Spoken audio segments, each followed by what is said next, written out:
Afrique des libertés. Bonjour.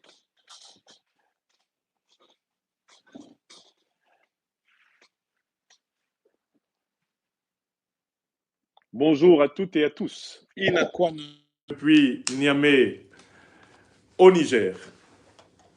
Je vous salue. Merci de bien vouloir partager sur vos pages respectives notre intervention de ce matin qui porte sur la mauvaise foi du régime algérien d'Abdelmajid Tebboune qui le perdra. Je vous salue depuis le terrain.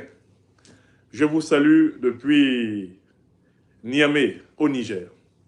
Nous sommes le mercredi 9 avril 2025. Je voudrais d'ores et déjà informer mes amis de la place de Niamey que c'est demain, jeudi 10 avril, dans la matinée, que se tiendra la dédicace de notre ouvrage, l'impérial terrorisme. Et à partir de 10h, 10h30, à la salle du Palais des Congrès de Niamey, se tiendra la dédicace de cet ouvrage, à laquelle vous êtes tous chaleureusement invités. Et vous pourrez toujours trouver un exemplaire de cet ouvrage bientôt à l'ONEP, où nous allons en déposer quelques-uns pour notre public nigérien. Inakwana encore donc. Salam alaikum. Depuis notre terre africaine du Niger. Je voudrais parler de la mauvaise foi du régime d'Abdelmajid Tebboune en Algérie. J'ai déjà abordé ce sujet tout à l'heure dans un direct Facebook depuis le jardin où j'étais assis. Mais il me paraît important que cette communication soit également relayée sur nos chaînes YouTube. Franklin Nyamsi Wa Cameroun, l'Afrique des libertés, où vous êtes déjà près de 400 rassemblés. Université libre de l'Afrique des libertés, où vous êtes déjà près de 100 rassemblés. Et je vous invite à partager. Et sur notre chaîne TikTok, Afrique des libertés TOC. Soyez salués et s'il vous plaît, je compte sur chacune et chacun d'entre vous pour partager massivement le présent direct. Il y a 3 points dans cette intervention. Premièrement, qu'est-ce que c'est que la mauvaise foi? Foi avec F-O-I, qu'il ne faut pas confondre avec foi, F-O-I-E, l'organe que nous avons dans notre estomac.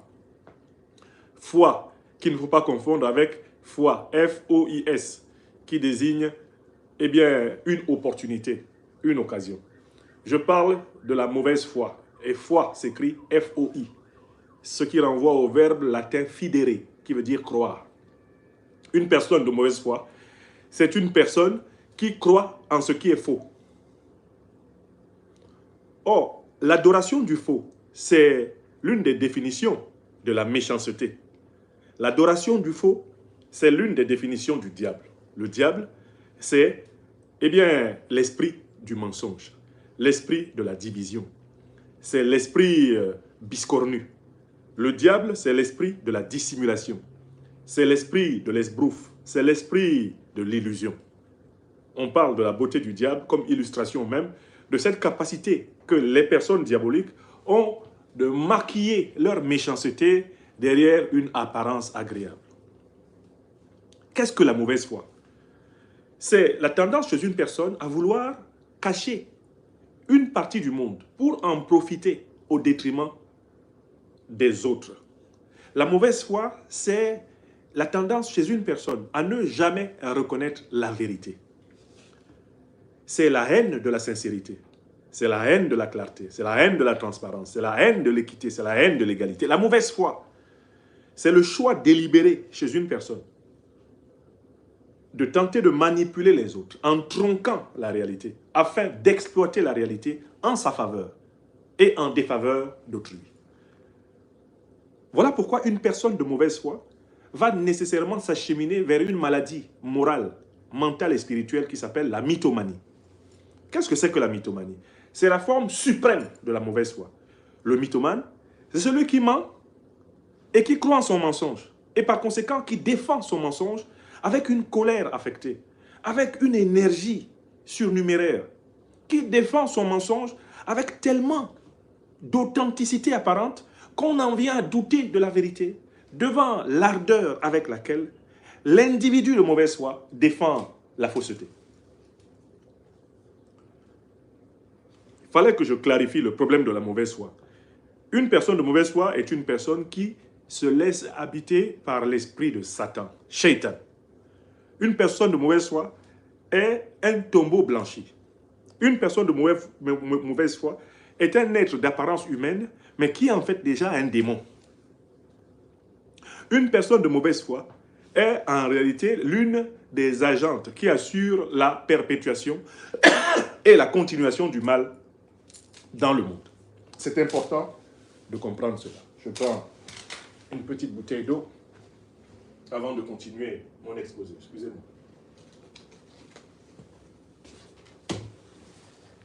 C'est important qu'on comprenne le fonctionnement de la mauvaise foi. Pourquoi les gens sont-ils de mauvaise foi?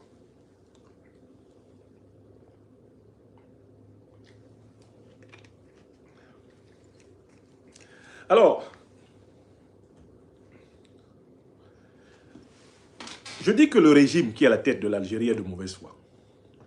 Le régime Abdelmajid Tebboune est de mauvaise foi. Maintenant, je vais le démontrer. La mauvaise foi du régime algérien d'Abdelmajid Tebboune.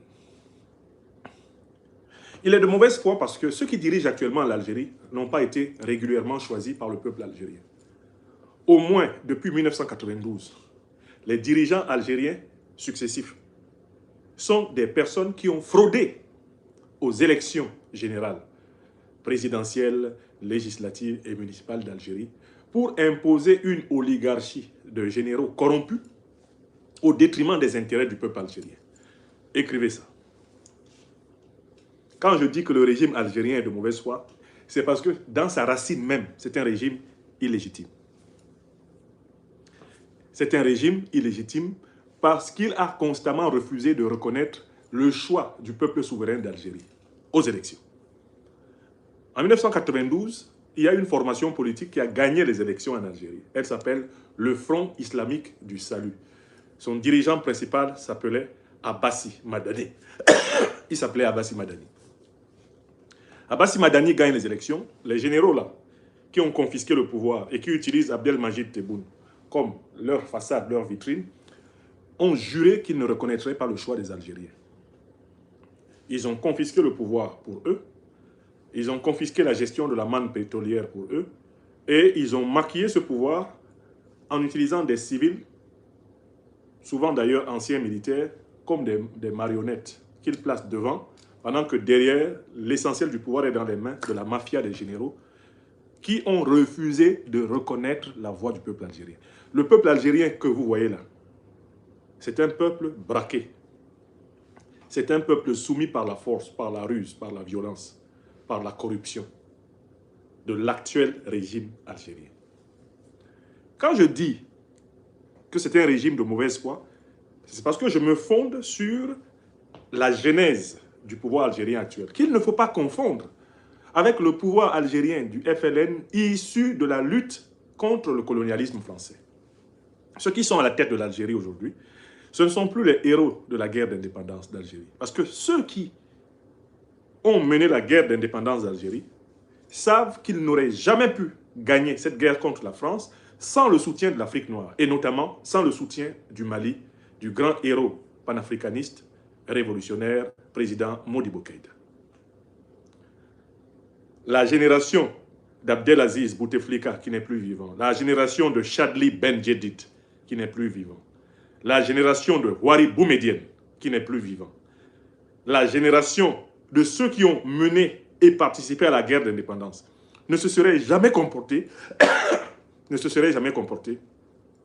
envers l'Afrique noire comme se comporte aujourd'hui le régime d'Abdelmajid Tebboune. L'actuel régime algérien n'est pas issu du socle, de la matrice, de la mémoire historique de la guerre d'indépendance, de la guerre de libération. C'est un régime qui est issu de l'arnaque des généraux. Écrivez ça, Tilana. C'est l'origine du mensonge du régime Tebboune est dans le vice de légitimité de ce régime en Algérie. Alors, comment ce régime fait-il pour se maintenir, puisque il n'est pas légitime? Bon, il a deux ennemis auxquels il tient beaucoup, parce que grâce à ces ennemis-là, il peut se légitimer artificiellement devant les Algériens et face au monde. Tout naturellement, il y a d'abord la France, puisque la France n'a pas arrêté sa politique néocolonialiste. Donc il est facile, en effet, pour les dirigeants algériens, chaque fois qu'ils ont un problème en Algérie, de l'attribuer à la France. La France, ça c'est leur brosse à dents en Algérie. Dès que quelqu'un a mal à la tête en Algérie, il dit que ce sont les dirigeants français qui l'ont fait. Et comme les dirigeants français, en particulier le régime Macron, eh bien, ils sont particulièrement maladroits en politique internationale, ils sont des cibles faciles. Parce que de toutes les façons, ils commettent toujours des erreurs. Des déclarations, la politique d'immigration, etc. Ils donnent tous les jours à Abdelmajid Tebboune et à ses camarades de l'oligarchie des généraux qui a détourné le FLN canal historique, ils leur donnent tous les jours des occasions de distraire le peuple algérien. Ils ont un deuxième ennemi. Si vous voulez rendre fou les dirigeants algériens, parlez-leur du Maroc. Dites du bien du Maroc. Astaghfirullah. Ah, j'ai jamais vu ça. J'ai jamais vu deux peuples de la même racine, arabes, venus du Moyen-Orient, qui se détestent, comme se détestent, politiquement parlant, hein, les Algériens et les Marocains. Et les dirigeants algériens, là, ce sont des spécialistes de l'exploitation de cette rivalité, de cette guéguerre fraternelle. Si vous voulez énerver les dirigeants algériens, dites du bien des dirigeants marocains. Si vous voulez énerver Abdelmajid Tebboune, même en Algérie, il a publié un article pour dire « Le roi du Maroc est un visionnaire ». Astaghfirullah. Ils deviennent fous à Alger.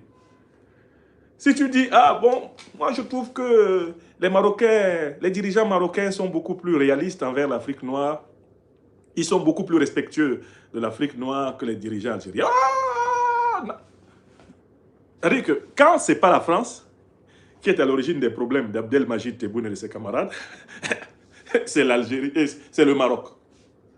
Voilà. Voilà le problème de l'élite algérienne. Là. Comme ce sont des menteurs qui ont pris le pouvoir par mensonge, par déni démocratique, par déni électoral, par déni de la légitimité de leur peuple, constamment, ils nourrissent l'opinion de leurs deux ennemis favoris. Quand ce n'est pas la France, c'est le Maroc. Le matin, la France, le soir, le Maroc, Abdelmajid Tebboune s'en va dormir. Il a fini la manipulation. Ça, c'est la première raison.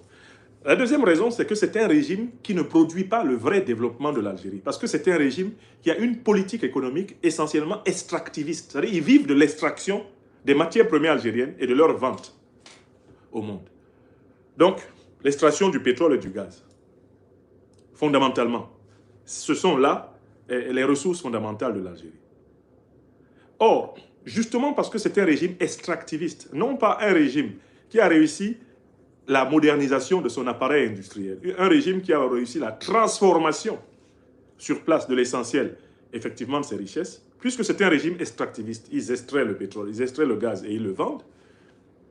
C'est un régime qui est très intéressé par les réserves de matières premières stratégiques des pays d'Afrique noire, et notamment des pays du Sahel. L'Algérie, constamment, est en train de lorgner dans le sous-sol malien. L'or qu'il y a dans le sous-sol malien, l'Algérie a ses yeux gluants qui convoitent cet or. Le pétrole qu'il y a sous le sous-sol malien, les dirigeants algériens estiment qu'ils doivent tout faire pour avoir la main mise. Des armes bénéficient du renseignement chez vous en Algérie. Excusez-moi. Je m'adresse ici à mes frères et sœurs algériens d'Algérie, je vais simplement... tout comme aux diasporas algériennes d'Europe, d'Amérique, d'Asie et de toutes les îles des océans Atlantiques et Indiens. Excusez-moi. Pourquoi n'avez-vous pas le courage de reconnaître ce que la science, ce que l'enquête, j'ai déclenché involontairement. établissent à propos du régime qui est à la tête? J'ai déclenché involontairement une autre vidéo. Alors, maintenant, le Mali a non seulement documenté, mais démontré je vais... que l'Algérie... Excusez-moi, je vais arrêter et puis d'abord... dans le territoire de détruire les capacités militaires maliennes. Je vais arrêter et puis relancer autrement parce que j'ai involontairement déclenché une autre vidéo. La destruction du drone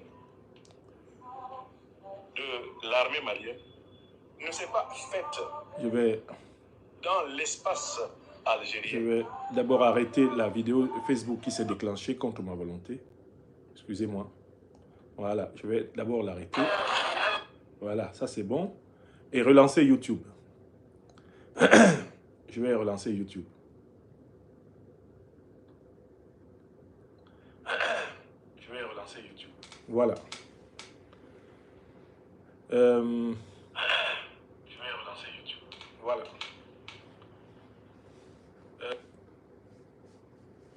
Voilà.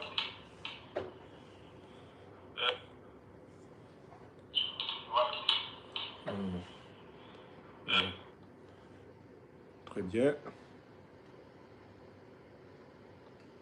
Voilà.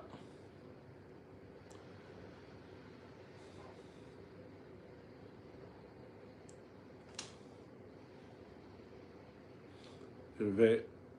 Excusez-moi mes chers amis, c'est que j'ai en fait déclenché plusieurs plateformes en même temps, ce qui a créé une cacophonie de son. Voilà, je continue. Très bien. Normalement, j'ai pu relancer la chaîne Franklin Nyamsiwa Cameroun, l'Afrique des libertés. Ceux qui étaient connectés sur elle peuvent continuer à suivre le direct. Quant à Université libre de l'Afrique des libertés, il n'y a pas eu d'interruption.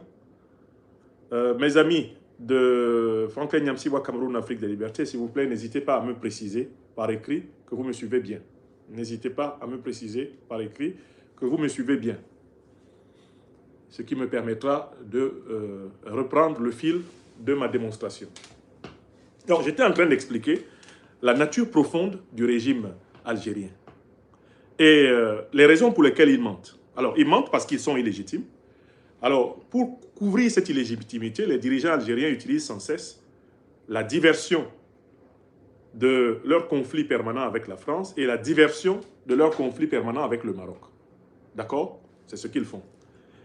Mais il y a une deuxième raison pour laquelle ils mentent. Comme ils ne sont pas capables d'industrialiser l'Algérie, de moderniser l'Algérie, ils ne vivent que de ramasser des matières premières et de les vendre, ils convoitent les matières premières du Sahel. Les matières premières maliennes, les matières premières burkinabées, les matières premières nigériennes, les matières premières du Nigeria, les matières premières du Tchad, les matières premières du Cameroun, les matières premières du Golfe de Guinée. L'Algérie politique, là, elle a ses yeux gluants dessus. Mais comment accéder aux matières premières maliennes? Comment accéder aux matières premières du Burkina Faso, du Niger? Comment accéder aux matières premières du Nigeria? Accéder aux matières premières du Tchad? Le choix de l'Algérie, c'est de financer, armer, encourager, héberger des groupes terroristes sur son sol.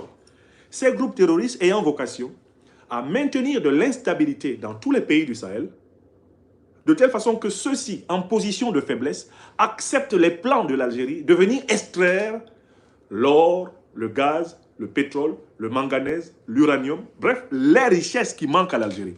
Parce que l'Algérie n'a que le pétrole et le gaz.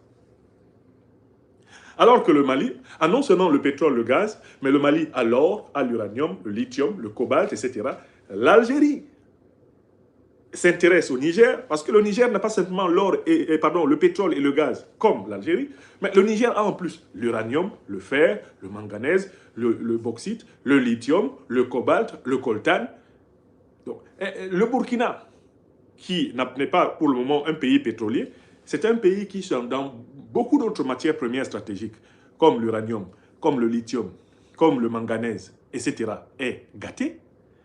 Le Cameroun est un pays pétrolier, gazier. C'est un pays où il y a de l'or, de l'aluminium, de l'uranium. Il y a tout au Cameroun. Le Nigeria n'est pas seulement un pays gazier et pétrolier, il y a toutes les autres matières stratégiques. Le Tchad n'est pas seulement gazier. Donc, quelle est la stratégie que l'Algérie a choisie pour avoir accès aux ressources au sud du Sahara? C'est de financer le terrorisme. En finançant les terroristes, les Algériens espèrent avoir au sud du Sahara des États faibles. Et quand vous avez un État qui est faible, il négocie ses matières premières en position de faiblesse. Là où l'Algérie n'est pas parvenue à faire infiltrer des groupes terroristes, elle va plutôt financer des groupes sécessionnistes. Des groupes qui vont tenter de décréter que telle ou telle partie du territoire malien, telle ou telle partie du territoire burkinabé, ou telle partie du territoire nigérien n'est plus dans la République. Voilà les deux stratégies choisies par l'Algérie pour mettre la main sur les matières premières au sud du Sahara. Première stratégie, le financement, l'armement, l'hébergement du terrorisme. Deuxième stratégie, le financement, l'armement, l'hébergement du sécessionnisme. Écrivez ça. Parce qu'il faut que vous compreniez pourquoi ils mentent. Ils mentent parce que c'est la condition pour voler la souveraineté du peuple algérien. Ils mentent parce que c'est la condition pour voler les richesses des peuples africains. Pourquoi? Parce que le régime politique des généraux là, qui sont à la tête de l'Algérie, c'est un régime extractiviste. C'est-à-dire que toute leur activité, c'est de prendre, d'extraire et de vendre. Extraire, vendre. Extraire, vendre. Or, le modèle extraire, vendre ne peut pas durablement développer l'Algérie. Aucun pays au monde ne sait développer selon le modèle extractiviste. Extraire, vendre, ça ne développe pas un pays. Pour qu'un pays se développe convenablement, il faut qu'il transforme ses ressources naturelles en produits finis afin de récupérer la plus-value générée par le travail intelligent pour les populations de son pays. Il faut donc que ce pays devienne exportateur de produits finis vers le commerce international. C'est dans ces conditions que des rentrées de devises substantielles lui permettent de se développer. Or, l'Algérie, malgré toutes les recettes pétrolières et gazières qu'elle a accumulées, c'est un pays où le développement s'est à peu près concentré dans les grandes villes, mais dont l'écrasante majorité de la population croule sous le chômage, la sous-éducation, la sous-formation, et se précipite aux frontières de l'Occident à la première occasion. Donc, pour entretenir le modèle extractiviste, ils sont déterminés à ne pas laisser le Sahel fonctionner de façon optimale.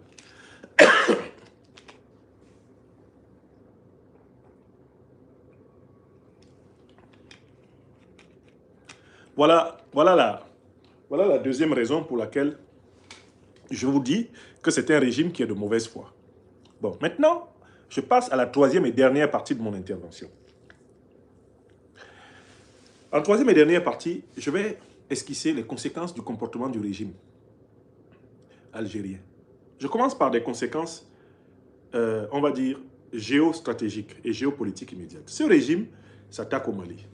Il est entré au Mali, détruit un drone militaire malien pour empêcher l'armée malienne de détruire des groupes terroristes qui s'acharnent à ensanglanter le Mali. C'est un acte de guerre. C'est un acte de guerre avant et sans déclaration de guerre que l'Algérie a posé. La réaction qui s'en est suivie est très logique. C'est ce que j'ai appelé la communion sahélienne. Le Mali, excusez-moi, le Mali, le Burkina Faso, le Niger, qui sont dans l'Alliance des États du Sahel, la Confédération des États du Sahel, ont à l'unanimité apporté une seule réponse à l'Algérie. Elle consiste à lui dire que ces actions agressives contre le Mali sont considérées comme des actes de guerre contre le Burkina Faso et le Niger. Et que si l'Algérie veut prospérer dans les agressions contre un quelconque pays du Sahel, elle devra s'attendre à affronter les trois armées unies en une seule. Ça, c'est la première conséquence. L'Algérie veut prendre la responsabilité de déclencher une guerre continentale sahélo-saharienne. Il n'est pas certain que l'Algérie s'en sorte dans le cas de figure où elle veut affronter trois armées, trois peuples africains en même temps. Elle n'a jamais été confrontée à une telle situation dans toute son histoire. Premier point. Deuxième point, les conséquences. Toujours géostratégiques et géopolitiques. L'Algérie s'isole par rapport à l'Afrique noire. Parce que désormais, tous les pays d'Afrique noire savent que l'Algérie est un État parrain du terrorisme. Que les principaux chefs terroristes d'Al-Qaïda et de l'État islamique sont en Algérie. Désormais, tous les pays d'Afrique noire vont se méfier des dirigeants algériens parce qu'on sait que ce sont des dirigeants qui sont en réalité les parrains de ceux qui veulent maintenir l'Afrique à feu et à sang pour continuer à la piller. Sur le plan géopolitique, l'image de l'Algérie est littéralement détruite par le comportement duplicitaire, mensonger, hypocrite du gouvernement Tebboune. Pourquoi? Parce qu'en fait, l'Algérie veut manger à tous les râteliers. D'un côté, du point de vue historique, il y a de très bonnes relations politico-diplomatiques et même économiques entre l'Algérie et la Fédération de Russie, l'Algérie et la Chine. Bref, l'Algérie est les grandes puissances de ce qu'on appelle le bloc de l'Est. C'est une tradition, il y a de très bonnes relations entre l'Algérie et ces puissances. Mais on voit en même temps que l'Algérie, en fait, est désormais un bastion de l'OTAN. Puisque les deux principales organisations terroristes, Al-Qaïda et l'État islamique, sont des émanations des renseignements généraux de l'OTAN, il s'ensuit qu'en fait, tout en faisant ami-ami avec la Russie, la Chine, bref, les puissances de l'ancien bloc de l'Est, l'Algérie est en réalité intégrée dans le dispositif de l'OTAN pour déstabiliser l'Afrique et la piller. Elle est un proxy de l'OTAN. Elle joue au Sahel le rôle que le Rwanda joue en Afrique de l'Est. Elle est un proxy, elle est dans le rôle que l'Ukraine joue en Europe face à la Russie. C'est ça la situation. Elle est désormais dans le rôle qu'Israël joue contre les pays arabes au Moyen-Orient. C'est-à-dire un État proxy de l'OTAN qui est chargé de déstabiliser toute une sous-région afin que les puissances occidentales l'exploitent à volonté. Est-ce que vous comprenez? Je reprends la description du rôle géopolitique de l'Algérie. Si vous voulez comprendre à quoi joue l'Algérie, vous devez prendre comme modèle tous les États qui, soutenus par la grande alliance militaro-politique occidentale, déstabilisent des régions entières du monde. Je vous donne des exemples de ces États. Prenez l'État d'Israël actuel. C'est un État qui est soutenu à bout de bras par les États-Unis, qui sont la plus grande puissance de l'OTAN, parce que cet État permet de maintenir un état d'instabilité tout le Moyen-Orient arabe. D'accord? Donc Israël, en fait, ce sont les États-Unis déguisés par leur proxy pour contrôler le Moyen-Orient. L'Ukraine, maintenant il n'y a plus de débat dessus. C'est en réalité un suppôt de l'OTAN qui a été utilisé pour déstabiliser la Russie. C'est clair pour tout le monde? On descend en Afrique de l'Est, le Rwanda. C'est un suppôt de l'OTAN utilisé pour déstabiliser toute l'Afrique australe. Le Mozambique, le Congo, le Rwanda et l'Ouganda sont chargés de les maintenir à feu et à sang pour que l'OTAN puisse se servir gratuitement en matière première. C'est ça le rôle du Rwanda. Eh bien, oui mes chers amis, sur Franklin Nyamsiwa Cameroun, l'Afrique des libertés, partagez massivement. Ils essayent de nous interrompre, ils essayent de nous interrompre. La vérité les rend fous, comme d'habitude. Les gens de mauvaise foi n'aiment pas la vérité. Et c'est un vrai problème avec certains de mes frères et sœurs algériens. On leur parle de faits et ils veulent réduire les faits à des problèmes de personnes. Bon, je continue. Le rôle que vous voyez le Rwanda jouer là, mais c'est exactement ce rôle que joue l'Algérie. C'est ce rôle qu'on a fait jouer à la CEDEAO. Le néocolonialisme français, l'impérialisme occidental, font jouer à la CEDEAO le rôle qu'on fait jouer à l'Ukraine contre la Russie, font jouer à l'Algérie le rôle qu'on fait jouer au Rwanda contre la République démocratique du Congo, font jouer à l'Algérie le rôle qu'on fait jouer à Israël contre les pays arabes du Moyen-Orient, à commencer par le peuple palestinien, contre la Syrie, contre l'Irak, contre le Yémen. D'accord? Et il faut que les Africains comprennent que, en fait, le régime algérien est un suppôt de l'OTAN. Un suppôt de l'OTAN qui veut en même temps faire ami-ami avec la Russie. Parce qu'en réalité, puisqu'ils sont des menteurs et des mythomanes, ils veulent manger à tous les râteliers, ils veulent tromper tout le monde. Les dirigeants algériens actuels croient qu'ils peuvent tromper tout le monde en même temps. Ils peuvent tromper l'Afrique noire, ils peuvent tromper la Fédération de Russie, ils peuvent tromper l'OTAN. Ils se croient tellement malins qu'ils jouent à cache-cache avec tout le monde. Vous avez compris le jeu de l'Algérie? Très bien. Maintenant, ça c'était les conséquences sur le plan géopolitique. Mais il y a des conséquences économiques directes. Mais tous les projets que l'Algérie a en Afrique noire vont être mis à l'arrêt. En particulier, l'Algérie a un grand projet, c'est la construction d'un gazoduc qui partirait du Nigeria, traverserait le Niger, traverserait l'Algérie pour arriver sur les ports algériens de la Méditerranée vers le commerce international. Ça, c'est le projet dont rêvent les Algériens. Venir ramasser du gaz, du pétrole au Nigeria et même au Niger au passage, remonter avec tout ça jusque à travers l'Algérie, jusque sur les ports de la côte méditerranée et vendre, partager les bénéfices avec tous les pays eh bien, de l'itinéraire du fameux oléoduc. Mais ce projet ne peut pas être réalisé tant qu'à la tête de l'Algérie, il y a des dirigeants qui sont des parrains d'Iyad Ag-Ghali, des parrains d'Al-Qaïda et l'État islamique.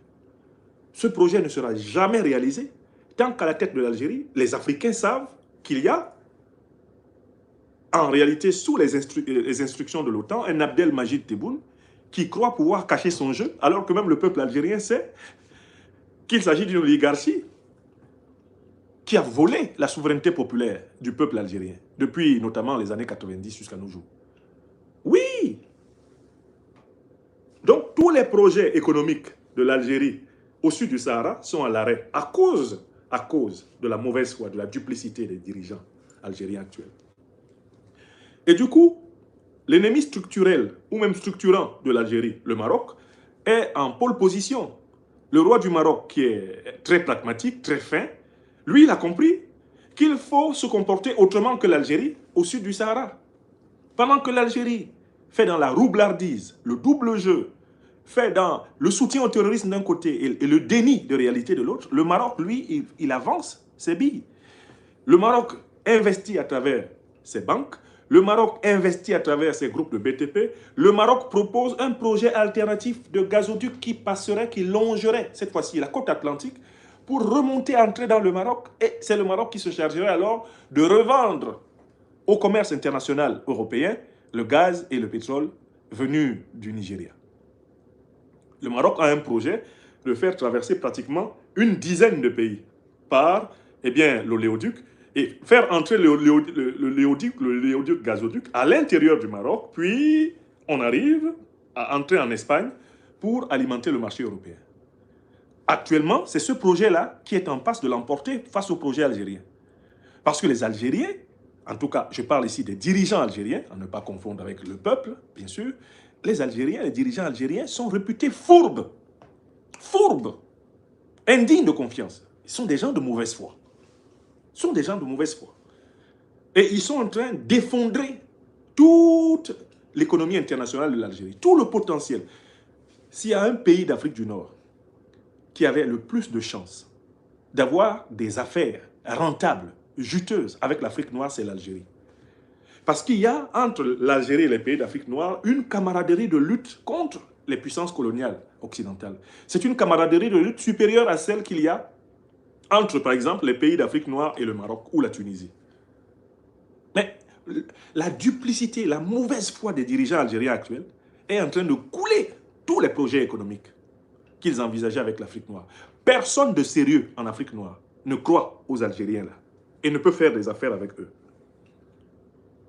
Mais vous ne pouvez pas avoir Iyad Ag-Ghali chez vous.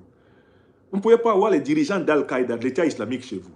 On ne peut pas avoir autant d'Algériens qui sont à la tête de groupes terroristes qui ensanglantent l'Afrique noire et s'amuser à développer des relations de partenariat économique avec vous.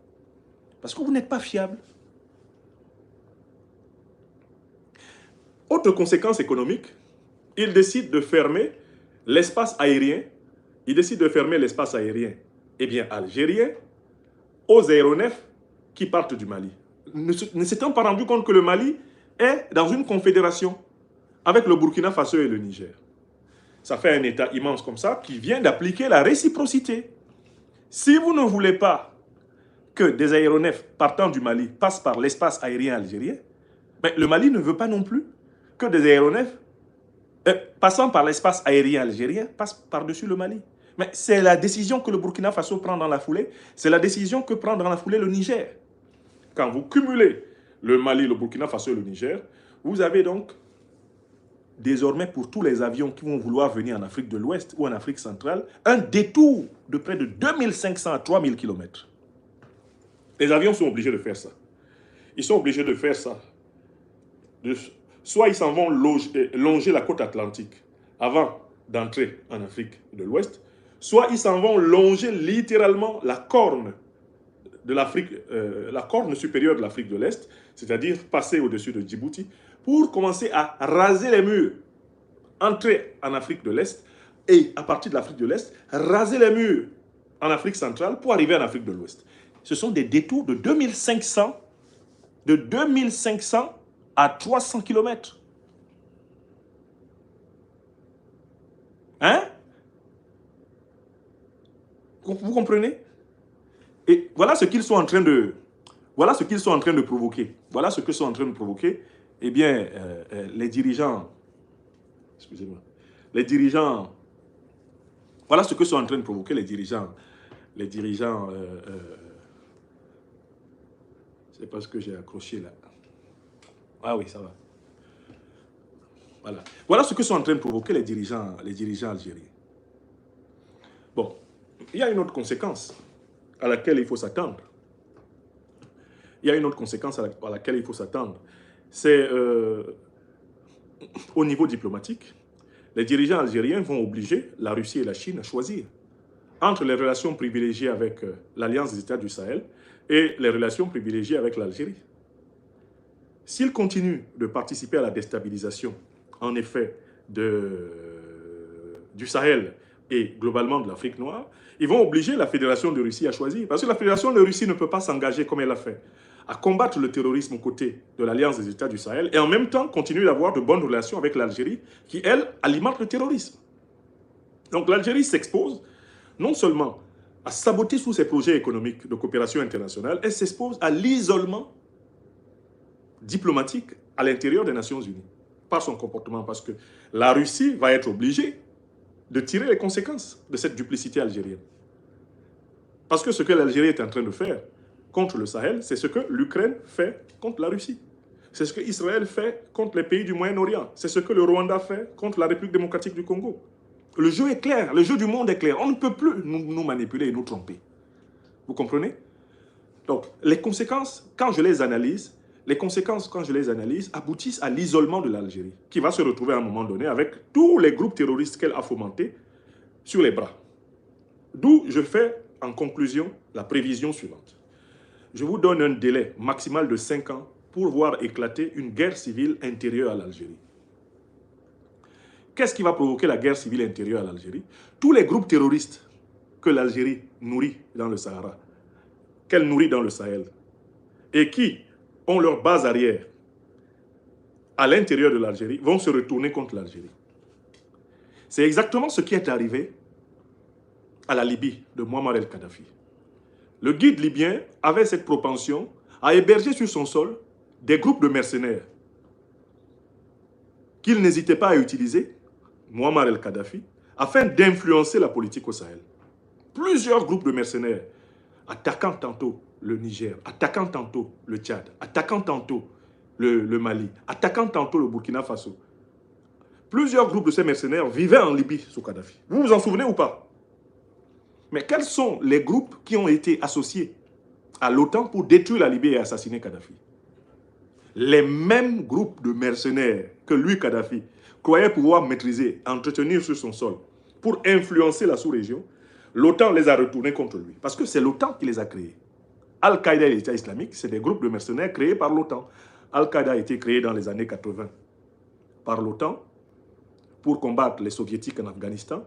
Et l'État islamique, on le sait maintenant, les documents ont été déclassifiés, a été créé par l'administration Obama-Clinton, eh bien, dans les années 2000, pour déstabiliser l'Irak, la Libye, l'Afghanistan, la Syrie et l'Afrique. Tous ces groupes-là, leur échec au Mali, au Burkina et au Niger signifie leur tentative de prendre le pouvoir en Algérie. Parce qu'en fait, la mission qu'on leur a donnée, à savoir renverser les gouvernements maliens, burkinabés, nigériens, échouant, pour continuer à vivre, ces groupes seront obligés de s'attaquer à Alger. Voilà pourquoi je prédis, sans risque de me tromper, que l'Algérie va connaître une guerre civile, comparable à la guerre civile libyenne. Si vous voulez savoir ce qui va se passer en Algérie, regardez ce qui se passe en Libye. Regardez l'état de la Libye actuellement. Et maintenant, je m'adresse à mes frères et sœurs, les Algériens. Ce qu'ils ne savent pas, c'est que quand l'OTAN vous utilise pour diviser les autres, c'est parce que l'OTAN se prépare à vous diviser vous-même. Je recommence. Quand l'OTAN utilise un pays dans ce monde pour diviser les autres, c'est parce que l'OTAN se prépare à diviser ce pays-là lui-même. Parce qu'en fait, ce qu'ils te font faire, ils vont te le faire. La méthode du diable. Quand le diable fait de toi un démon, c'est parce qu'il va envoyer des démons contre toi. Parce que le diable a constamment besoin de se diviser. Il vit de la division.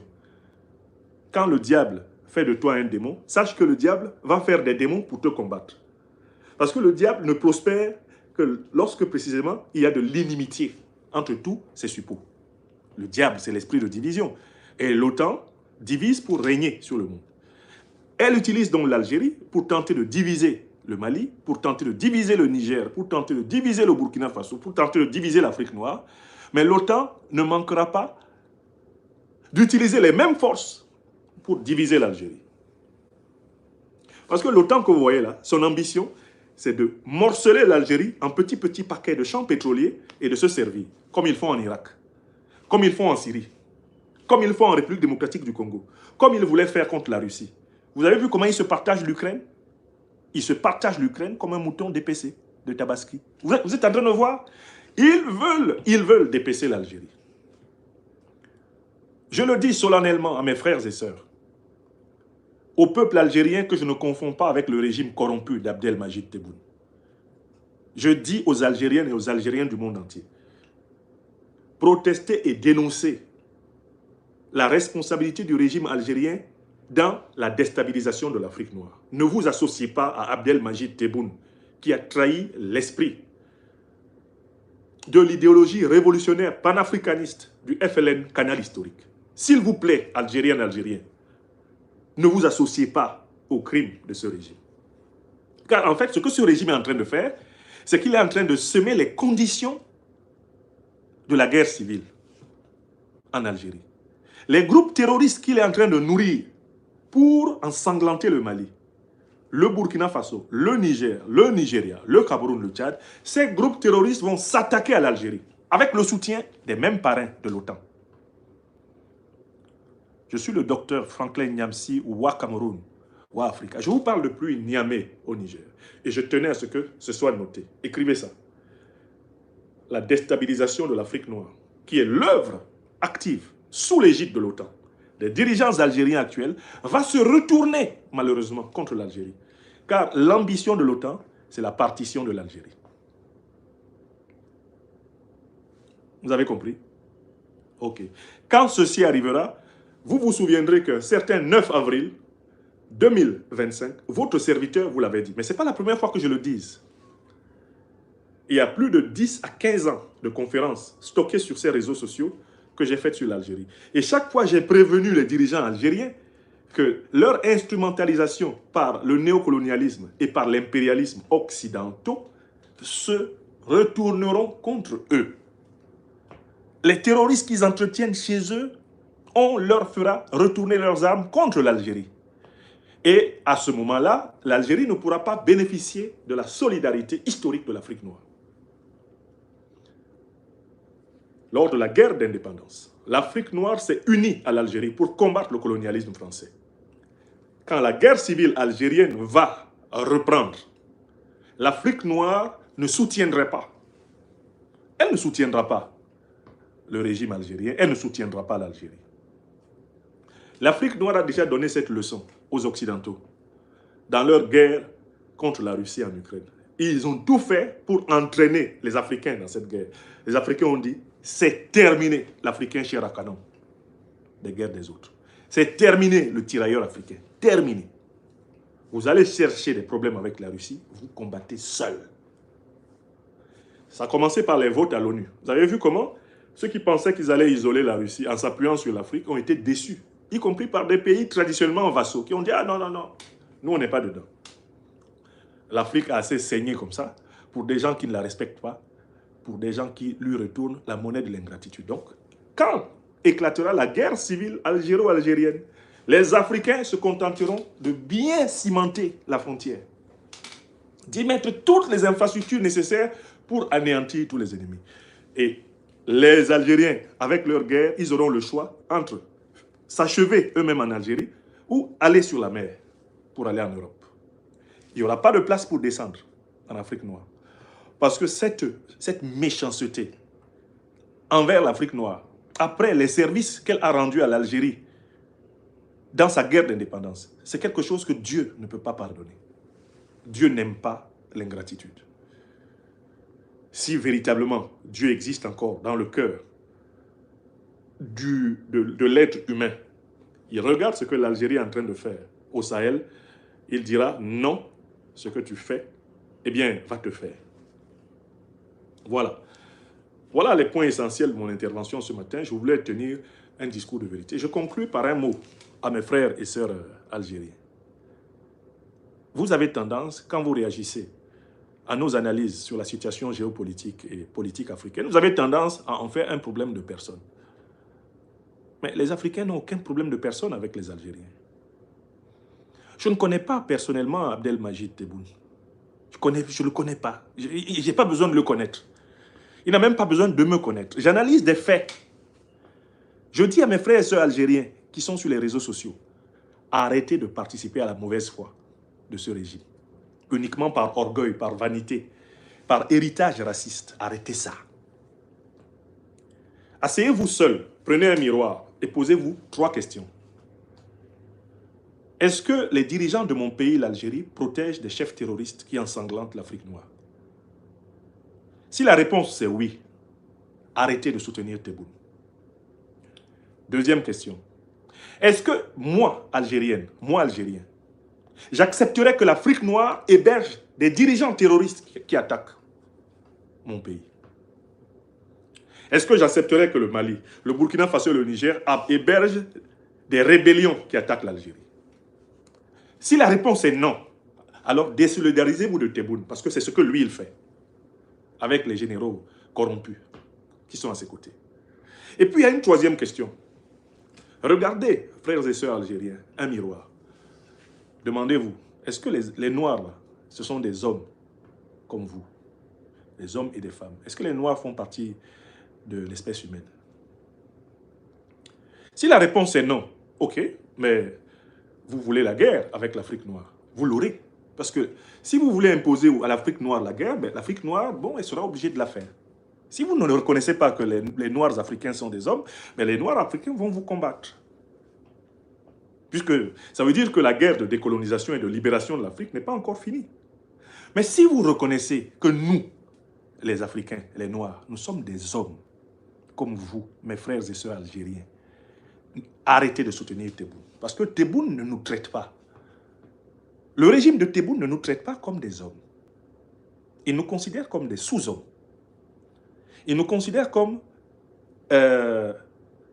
selon le mot extrait de la langue arabe, il nous considère comme des cafres. Il nous considère en fait comme on regardait les Noirs pendant la terrible traite arabo-musulmane du 9e au 11e siècle. Ne vous associez pas à cela. Faites un effort de vérité, faites un effort de justice pour que la communion des peuples d'Afrique noire et d'Algérie, qui a régné dans les années de la lutte d'indépendance, que cette communion reprenne. Mon intervention ici a pour but de réactiver la relation fraternelle de lutte qui a lié la génération des Houari Boumedienne, des Chadli Benjedid, même d'Abdelaziz Bouteflika. Cette génération-là, qui avait une conscience de l'apport de l'Afrique noire à la libération de l'Algérie, il faut que vous réactiviez la mémoire de l'Algérie fraternelle, de l'Algérie révolutionnaire, et que vous arrêtiez de vous associer aux dérives de l'oligarchie criminelle corrompue qui a pris l'Algérie en otage et qui bénéficie de votre hypocrisie uniquement parce que vous n'êtes pas capable de regarder vos frères et sœurs africains que nous sommes comme vos égaux en humanité. Ce que je dis est vrai des Algériennes et des Algériens qui, malgré les faits de soutien, de financement, d'hébergement du terrorisme, continuent à aller sur les réseaux sociaux et insulter les Africains qui dénoncent les faits. Moi, je suis un intellectuel politique. Quand j'allume mes caméras pour parler, je parle de faits. De faits incontestables. Et le fait incontestable, qui est à la base de mon analyse de la relation politique algéro-africaine aujourd'hui, c'est le soutien de l'Algérie au terrorisme. Si vous êtes un être humain, nous devons partager cette vérité en commun. Et nous devons nous associer au nom de la vérité et de la justice, de la fraternité humaine contre le régime d'Algérie. Ce qu'il fait n'est pas acceptable entre êtres humains. Alors, arrêtez d'utiliser, frères et sœurs algériens, cette stratégie néfaste à votre image qui consiste à porter la contradiction toujours sous forme de menaces. Menaces de violence, de coups et blessures, porter la contradiction sous forme de chantage, promesses, harcèlement, tentatives d'intimidation. L'Afrique noire n'a peur de personne. Pourquoi? Parce qu'elle a déjà enduré tout le mal du monde. L'Afrique noire n'a plus peur de personne sur la terre. Parce que nous, les Africains noirs, là, on a déjà tout vu. C'est terminé. Le langage de l'intimidation, il ne passe pas. Mais si on avait pu dire non à la France, non aux États-Unis d'Amérique, non à l'impérialisme occidental, ce n'est pas le petit impérialisme algérien qui va nous intimider. Écrivez ça. Écrivez. Celui qui peut dire non à plus grand peut dire non à plus petit. Oui ou non? C'est vrai ou c'est faux? Donc arrêtez. Ne soyons pas bêtes. Construisons une relation algéro-africaine basée sur les bases fraternelles de la lutte d'indépendance pour l'égalité, pour la solidarité, pour des relations apaisées, prospères et pacifiques entre les peuples. Algériennes, Algériens, désolidarisons-nous du régime d'Abdelmajid Tebboune. Ne laissons pas ce régime conduire la sous-région africaine à une déflagration interne qui ne sera bénéfique à personne. Ni vous, en Algérie, ni nous, en Afrique noire. Nous n'avons intérêt à tomber dans le piège que nous tend l'OTAN. L'OTAN, pour nous affaiblir, veut nous pousser à nous entretuer. Algériens et Africains. L'OTAN veut nous pousser à nous entretuer. Parce que l'OTAN a besoin des matières premières africaines et des matières premières algériennes. C'est la méthode de l'OTAN qu'elle est en train d'utiliser. Pendant que vous vous réfugiez derrière votre narcissisme, votre égoïsme, votre orgueil, enraciné dans le racisme multiséculaire négrier. D'accord? Pendant que vous vous réfugiez dedans, ce que vous ne voyez pas, c'est que ce qu'on vous fait faire contre nous, on va le faire contre vous. Donc, sortons de cette nébuleuse, sortons du piège tendu par l'OTAN. Et c'est un piège qui est tendu à l'Afrique noire et à l'Afrique du Nord. C'est un piège qui est tendu à l'Afrique noire comme il est tendu à l'Algérie. Si on entre dans cet engrenage, ni vous, ni nous ne gagnerons. Nous serons tous affaiblis. Nous serons tous affaiblis, tous, sans exception, vous et nous. Et voilà pourquoi je vous demande de faire attention à la guerre civile que vous êtes en train d'attiser sur votre territoire en hébergeant la guerre civile et en attisant la guerre civile sur le territoire des autres. Tel est le message que je voulais porter à travers ces 3 plateformes aujourd'hui. Écoutez la substance du message. Méditez sur ce que j'ai dit.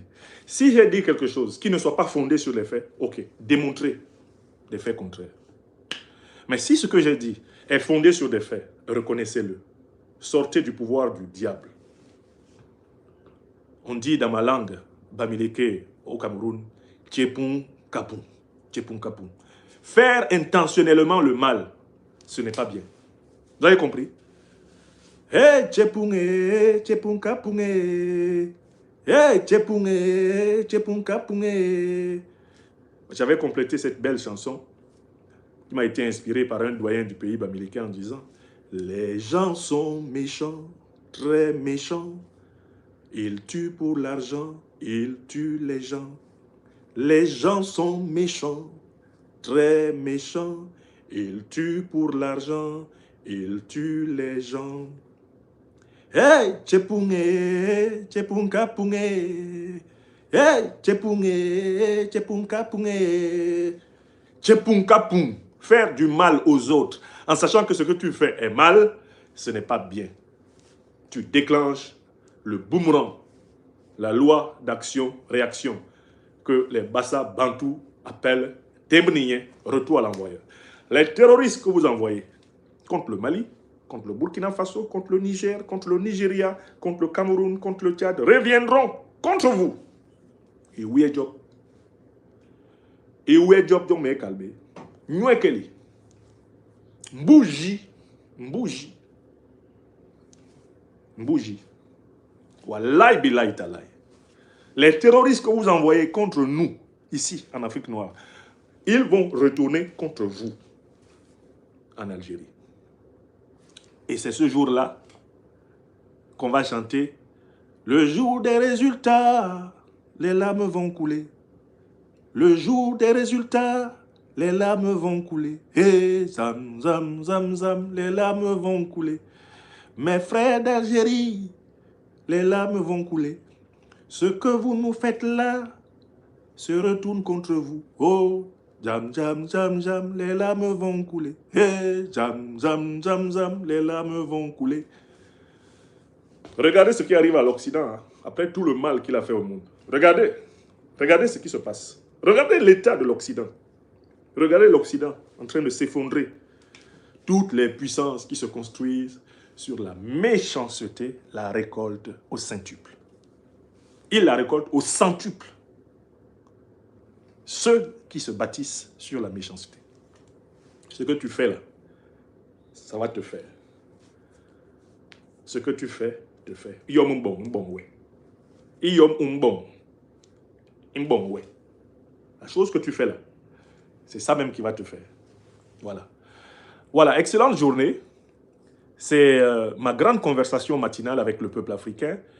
J'en ai donné une version sur la page Facebook. Je suis heureux d'avoir pu aller au bout de la présentation du thème sur nos plateformes, eh bien, YouTube et TikTok.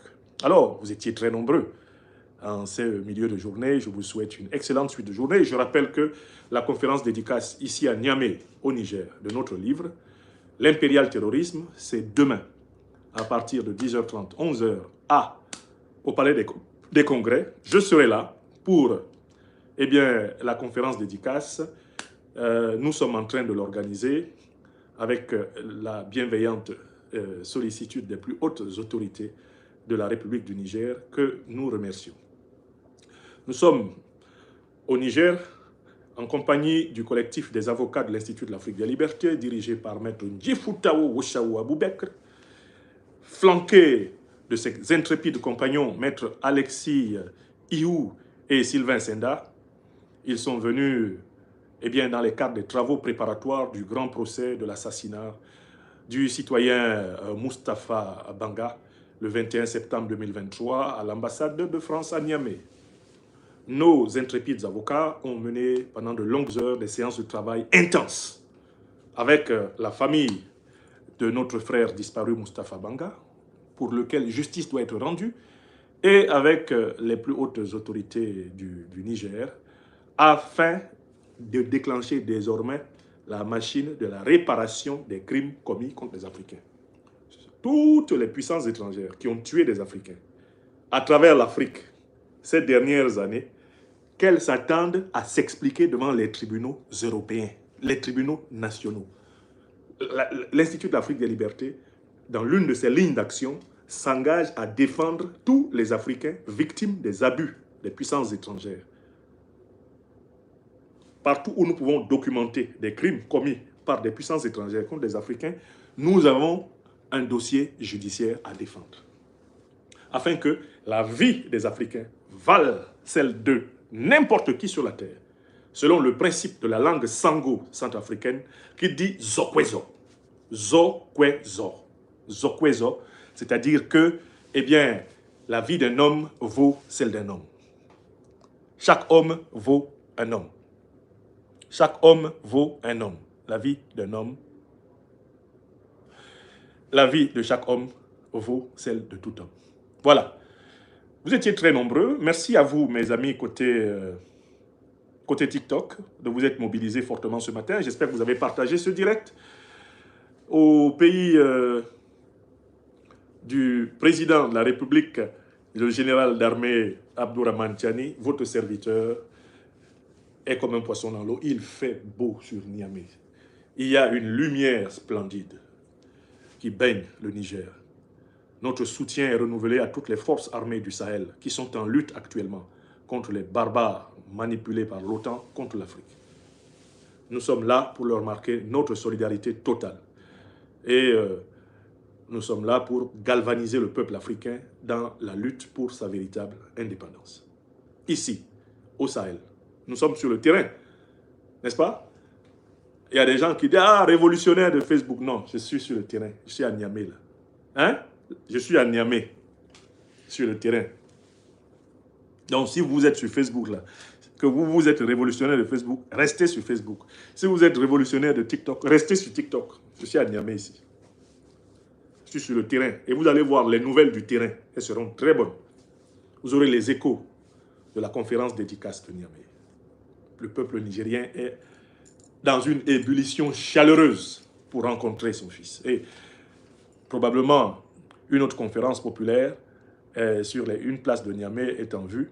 Nous allons avoir un calendrier qui s'accélère à partir du début de cet après-midi. Ça va vraiment s'accélérer. Avec aussi des passages sur la chaîne Télé Sahel, où j'ai l'invitation de l'excellent Abdoulaye Tiemogo dans les prochaines heures. Hein? Voilà, nous sommes sur le terrain. Ceux qui disent « Ah, il faut venir sur le terrain ». Bon, je suis sur le terrain. Vous, vous êtes où? Vous êtes où? Voilà. J'ai dit que je viens toujours sur le terrain dans mes conditions, pas vos conditions. La preuve, je suis sur le terrain. Bon, toi qui as écrit un jour « Ah, révolutionnaire de Facebook », viens ici, viens à Niamey. Voilà, je suis à Niamey là, viens. Si tu ne peux pas, il ne faut plus jamais dire, il ne faut plus jamais m'appeler révolutionnaire de Facebook, parce que tu ne sais pas, tu ne mesures pas les risques que je prends pour nous tous. Tu ne mesures pas les risques que nous, là, on prend pour que nous tous, nous soyons libres. Voilà, je suis sur le terrain ici. Voici le terrain. Hein? Voilà. Je vous souhaite une excellente journée. Soyez bénis, mes amis. Soyez bénis à travers toute l'Afrique. Soyez bénis à travers les diasporas africaines. Amis européens, amis asiatiques, amis américains de l'Afrique des libertés, soyez bénis. Vous qui êtes dans les îles des océans Atlantiques et Indiens, soyez bénis. Je vous transmets les énergies pures de nos ancêtres sur cette terre bénie du Tout-Puissant, paradis originel de l'homme, l'Afrique. Je vous les transmets. Je vous transmets avec toute la pureté de cœur.